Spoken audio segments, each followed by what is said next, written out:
What's going on YouTube? We're back here with another video on Arknights Endfield, and today's video we're going to be talking about things you don't want to do day one. So look, we're going to have plenty of Arknights Endfield content coming, so make sure you guys hit the like button, make sure you guys subscribe to see more of it. And without further ado, let's get into this video. So look, first thing you don't want to do is use your premium currency to summon on the standard banner. So this is pretty simple. So for my people that have been playing gacha games, you probably know this already, but this is mostly for people that are really new to gacha or just totally new, and Arknights Endfield is your first ever gacha game you've played. You don't ever want to use your premium currency, which is going to be your oro barrels, I believe. You don't want to use them to summon on the standard banner. You always want to save them for the limited banner, which is going to be called the charted headhunting banner. So that's definitely a mistake you don't want to do, man. Another thing you don't want to do is level up way too many goddamn characters. Look, I get it, you want to play with a variety of characters, you know, you might get bored of a certain team comp or certain characters and you want to use new ones, because that's what, you know, it's kind of the enjoyment of gacha games, you know, being able to use different characters, different team comps. But at the start, you don't want to do that because you're not going to have resources to build every character. Then it might feel like you're a bit behind and you're struggling on certain pieces of content that you probably shouldn't be struggling on, but because you didn't build the right team comp, or because you've spread your resources too thin, you can't even level them up to the level you want to level them up to. So yeah, I would say at the start, just, you know, pick 4 characters you really like. Try to make sure they have some sort of synergy at least, so at least when you're using them it works really well, and just focus on leveling up those 4 characters just so you can progress through the game smoothly. Then once you get to that point, you know, where you know you can level up other characters, then you could go ahead and level up other characters. But at the start, you definitely don't want to be leveling up too many characters. Another thing you don't want to do is miss out on these little secret events they got going on. So on their main website, you could go to it, it will say pre-draw, you go there, and yeah, you basically do the missions there.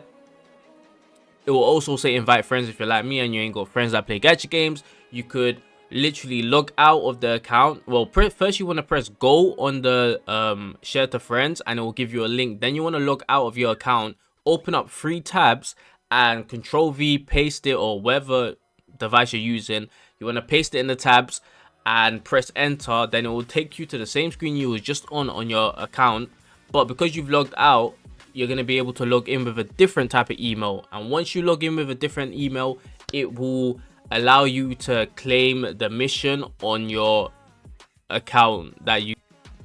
So it's kind of a cheat way to do it. You will be able to get all 3 to be able to collect all of them. Then you could go to your supply hub and do the draws and get that 5-star weapon and all the other materials as well. Then you want to put them in your backpack. You could get an avatar frame as well if you do enough pulls, but yeah, you just want to start off with that 5-star weapon and, you know, some extra resources. And there's another little secret event they got going on, as you guys can see here. It's on the SK port. You guys want to go to this. You want to go to Arknights. Then you want to go to the second one here. Click it. Then it's going to say go to the event. Then you go to the event. Sometimes it does take a while to load. So it's going to take a while for it to load before you can scroll down to see the missions. Then once you see the missions, you just do them. Once you do them, it's going to allow you to claim the day 1 rewards, and you claim the day 1 rewards, and you're going to do the same things for all the other days to be able to obtain all the rewards there. So yeah, for my fellow small spenders, free-to-play players, I think it's definitely worth doing it just to get those extra resources, especially if you're not going to be re-rolling, so you could definitely get them on your account and keep them. Another mistake you don't want to make is ignoring team synergy. I think this game's going to revolve around a lot of team synergy and characters working well together, which shouldn't come out as a surprise, especially with the way how the combat works. You know, you have all these combo skills that you could do, and you got all these arts reactions you could do. So for the people that don't know what I'm talking about, what we're gonna do is, you know, come on this lovely website over here, and we're gonna go to elements and reactions. So the reason why you want to have team synergy is because you have elemental reactions in this game that do, you know, certain things, and have, you know, certain damage multipliers as well.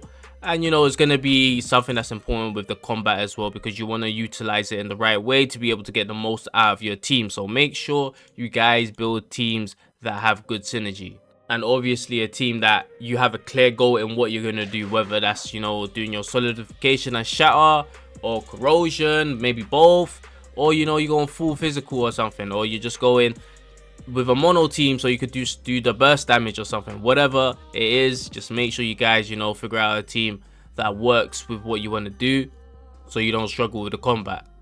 Another thing is low-key understanding the gacha system. I feel sorry for anyone that's very new to gachas, haven't really played that many, and they have to see this gacha system. I'm not talking about if it's good or bad, I'm just talking about how much they have going on, okay? There is a lot. So what you want to understand is they're gonna have a beginner banner. You do 40 pulls. Within those 40 pulls, you could get your guaranteed 1 6-star operator, okay? And once you do the 40 pulls, you're gonna be getting a weapon crate, and you get to choose a 6-star weapon of your choice. So that's very understandable. And the 6-star characters you could get are Ardelia, Pog, Last Right, Ember, and Li Feng. Then we're also going to be having the charted headhunting banners, which is going to be the limited banners. And what you guys really want to do is, you could pull if you want, is up to you. But if you really want to 100% guarantee a character because you like their character designs, you like the way how they're playing the game, just make sure you have 120 pulls. Because if you 100% want to guarantee the character, that's how many pulls you're going to have. And also, so you know, once you go past 80, your pity won't carry over. And that 120 guarantee is only once as well. You could clearly see it right here. So yeah, understanding the way how the banners work in this game is really important. And we're going to continue on with the banners. In the limited banners, the characters that appear in the limited banners are going to appear in 3 banners. So they're going to have their own one banner where they're the main rate up character. Then they're going to have 2 other banners where you have a chance to get them if you lose the 50-50 to the rate up character. Alongside the banners, we obviously have the Arsenal Exchange. Now with the Arsenal Exchange, you're going to be able to get the Arsenal tickets to summon, and you could get these from various other things, but you're also going to get them from summoning on the charted headhunting banners. Obviously, what you want to do with them is, if you want to get a weapon for a specific character that you pulled, you're going to want to go pull on their Arsenal Exchange, and you know, hopefully you get their weapon. But the way how it works, you're guaranteed it at 8 attempts. You know, at the 4th attempt, you are guaranteed a 6-star, but it's not a guarantee to be the rate up weapon. And the weapon banners will last a long time for certain characters. So for example, we have Leviathan, or however you pronounce her name. She's going to be the first banner. So her weapon banner is going to be out, and it's going to stay all the way until the 3rd banner. So if you do pull Leviathan, you do have a long time and chance to be able to get her weapon.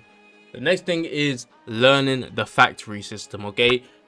Look, I know there's going to be some people out there that just want to skip through it, you know, probably just going to use the blueprints or whatever, but I think it's worthwhile just learning it, because this is going to be really important for your open world progression and, you know, your open world farming as well.